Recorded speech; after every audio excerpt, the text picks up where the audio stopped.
The movie opens in the year 2079 in Washington, D.C., where a CIA operative, Snow, is being interrogated by Secret Service Director Scott Langrell. The director wants to know what happened to Colonel Frank the previous night in a room. However, Snow keeps on replying in a joking manner, which earns him several punches from an officer. Yeah, we all hate winter. After enduring several blows, Snow finally divulges the events of the prior evening. As he narrates, we are taken to a flashback. Snow is currently in the middle of a fight with an unknown assailant. Their fierce brawl continues until Snow grabs a pistol and shoots the attacker to death. Moments later, he receives a distress call from his friend, Mace, who informs him that he has been double-crossed and urges him to leave the place immediately. Snow still takes some time to talk to the dying colonel, who asks him to safeguard a briefcase and a lighter. After the colonel passes away, Snow grabs the briefcase and makes his way out. Soon after, he's ambushed by an armed police force who start firing towards him. In a desperate bid to escape, Snow makes it to the roof, but to his dismay, he's caught by a fighter helicopter. Left with no other choice, he jumps off the building, causing him to hit another building's window and land straight to the ground. Despite sustaining some minor injuries, he continues to run away from the pursuing police force. Shortly after, he comes across a motorcycle, which he steals. He rides on the highway at full speed and simultaneously calls Mace, asking him to meet in the subway station. Snow eventually manages to make it to the subway, after which he starts running towards a specified platform. Upon witnessing that the train is about to leave, he throws the briefcase inside before its door closes. This allows his friend to take it away safely. Seconds later, the police officers capture Snow and take him to the police station. Back in the present, after he finishes his story, which sounds an awful lot like the plot to a Mission Impossible movie, Scott accuses him of killing the colonel. When he denies, Scott shows him video footage of Snow shooting the colonel from behind. Our hero claims that the footage is fake, but Scott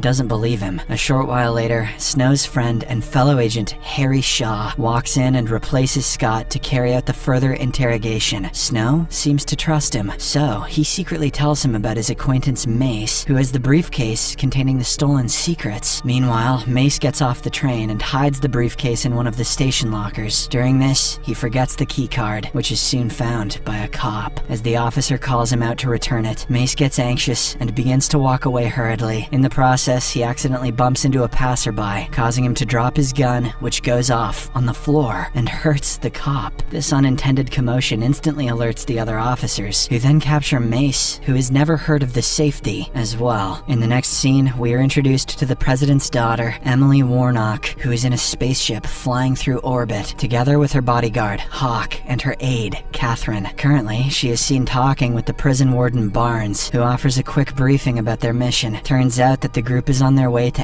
MS-1, a maximum security space penitentiary housing 500 prisoners. Barnes explains that the MS-1 is the only prison in existence without abuse or riots, because they put the prisoners to sleep. However, this is what worries Emily, because there are several reports suggesting that keeping prisoners in stasis can cause them to develop mental instability. Upon arrival, they undergo the standard procedure before taking the elevator to the hibernation chamber. During this, Emily asks Barnes if the actual purpose of this prison is to test the effects of deep space exploration on humans. However, the latter responds that he's just an employee and that he doesn't know anything about it. They then come across a large chamber where the prisoners are sleeping in their respective hibernation capsules. The warden seems to have prepared an interview room, but they can't take any weapons inside. Despite this warning, Hawk hides a small firearm under his pants, just in case things go south. Is that an illegal firearm in your pocket, or are you just glad to be here? After a while, Emily is allowed to interview a deranged prisoner, Heidel, sitting on the other side of the glass room. She tries to ask him some questions to analyze his mental stability, but the latter doesn't take it seriously. This annoys Hawk, who then pushes his head against the table, ordering him to answer the question properly. Heidel uses this chance to steal the firearm from the bodyguard's pants and fires in random directions. This causes an explosion that knocks all the guards in the room down. Following this, Heidel shoots his chains and frees himself from captivity. Emily freaks out and tries to run away, but she's sadly shot in her leg. Hawk's not getting a bonus this year. After this, Heidel enters the control room and threatens a scientist to unlock all the capsules. Scared for his life, the scientist complies with his order, but he ends up getting killed anyway. In the aftermath, the prisoners walk out of their capsules and start attacking the guards, guards, ensuing a riot. Funny that their muscles work after years of stasis. One of the prisoners is Heidel's elder brother Alex, who takes the lead of the prisoners' group. Eventually, they start spreading across the facility and taking everyone hostage. Back in the interview room, Hawk regains his consciousness and immediately sends a warning signal to Scott before being taken away. The ongoing commotion alerts LOPD, Low Orbit Police Department, who then proceeds to inspect the prison ship. Aware of the police's approach, Alex forces another scientist into activating the security system. Heidel then presses a big button, which causes the prison ship to fire at the police vessel. On Earth, Harry and Scott inform President Jeff Warnock of what's happening in the MS-1. Scott then proposes that they deploy a special force to handle the situation, but Harry asserts that it'll put the hostages' lives in danger. He instead offers an alternate plan, sending one man with a specific order of rescuing the president's daughter. The chosen man is none other than Snow. Our hero initially refuses to go, as the mission is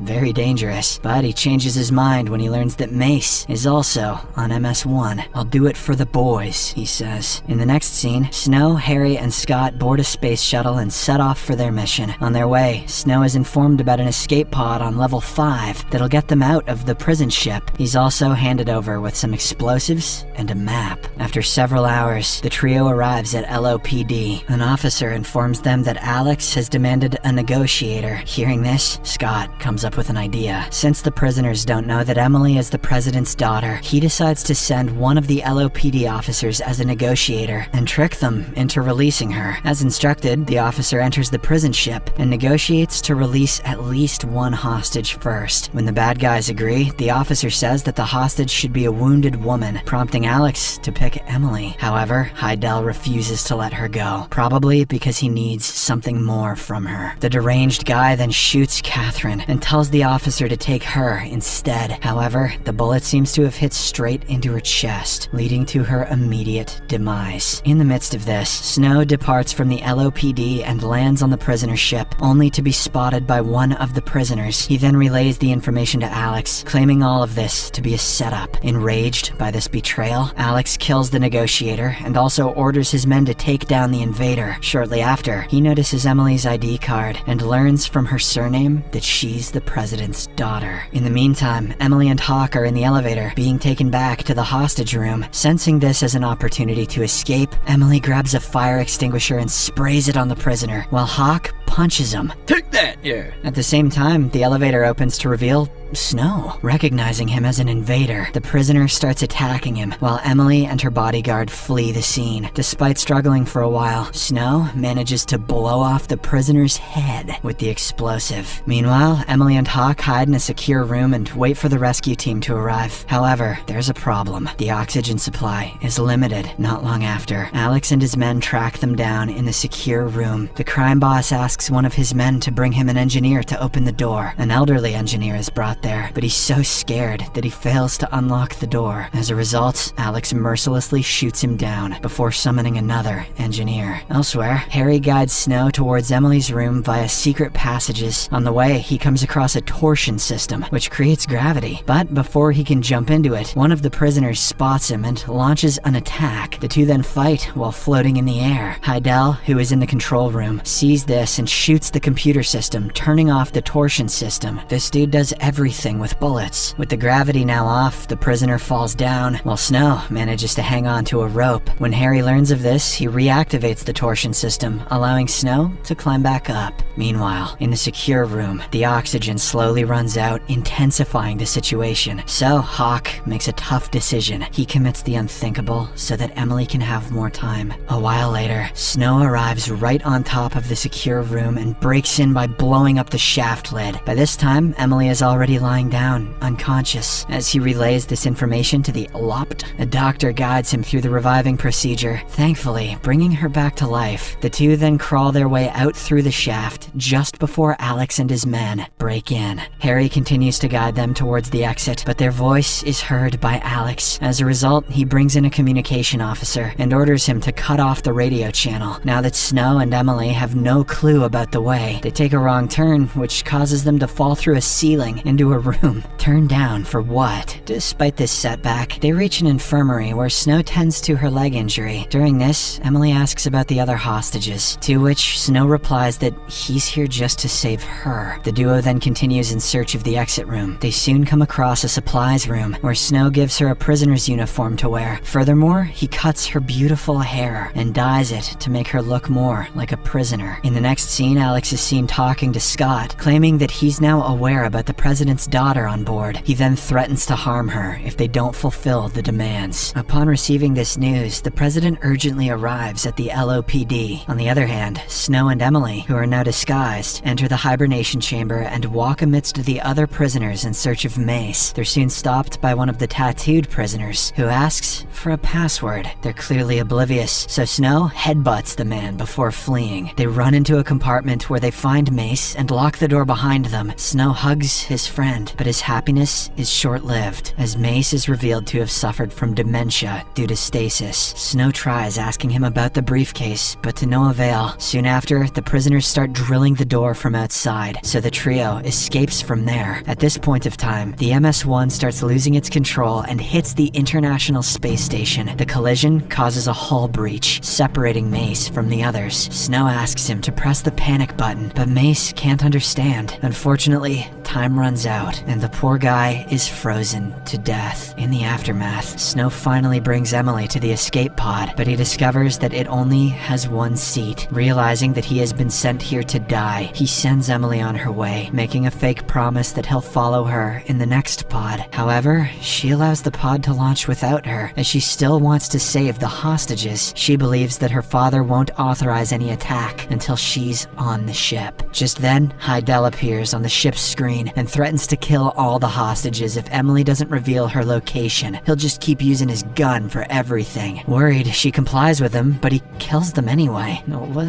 are you doing? Snow then takes her away, and they reach a lab room. There, they discover evidence that the prisoners were actually being used illegally as test subjects. Before the duo can plan their next move, they're ambushed by Alex and his men. Snow tries to fight them, but he is shot, causing him to fall into the shaft. Alex then takes Emily back to the control room, where he finds that his impatient brother has killed all the hostages. Now that they only have Emily to negotiate with, Alex contacts the LOPD and threatens the president that he'll kill his daughter if they aren't released. He further allows Emily to talk to her father, but she urges that the spaceship be blown out, as all the hostages have been killed anyway. Despite this, the president refuses to allow a siege. With no other choice, Scott temporarily relieves him of his command, which the Constitution allows when the president prioritizes personal concerns over national security. Following this, Scott gives the green signal for the destruction of MS-1. Meanwhile, Harry contacts Snow, who is revealed to be still alive thanks to his bulletproof vest. Harry informs him about the extra spacesuits, urging him to don one and get out of the ship right away. In the prisoner's ship, Heidel tries to assert himself on Emily, but he's stopped by Alex. This causes a fight between the two brothers, which goes back and forth for a while, but in the end, the menacing Heidel manages to stab his own brother to death. He then goes after Emily, but Snow arrives just in time to save her. As the LOPD security force is dispatched, Snow and Emily rush towards the spacesuit compartment, with the prisoners chasing them. They somehow manage to enter the compartment and lock the door behind them. Simultaneously, the security force attaches several explosives on the prison ship with a 30-second timer. Within this time frame, Snow and Emily don their spacesuits and jump off the ship right before it explodes. After a while of free fall, they fortunately manage to land safely on Earth. In the aftermath, Emily is rescued, while Snow is arrested. A couple of days later, she is seen in the hospital, trying to crack what Mace tried to tell her in his final moment. Sometime later, she realizes that Mace's incoherent rambling was actually a code, revealing the location of Frank's briefcase. She uses the code and successfully recovers the briefcase. She also visits the motel room where Frank was killed in order to figure out what actually happened that fateful day. Upon doing some research, Emily eventually discovers that Snow fired towards an unseen intruder who had his target on the colonel simultaneously. As a result, Scott, who was watching from a neighbor's roof, thought that Snow shot Frank. Emily then takes the briefcase to her father so that he can carry out the necessary action. Several days later, the cops find out that Harry was actually a mole, and he is arrested right away. With the case finally solved, Snow is released and his possessions are returned, including including a lighter given to him by Frank before his death. While trying to light up a cigarette, Snow finds a memory card hidden in the lighter, which turns out to be the real content the Colonel wanted him to protect. Suddenly, he's approached by Emily, who teases him after finding out his real name, Marion.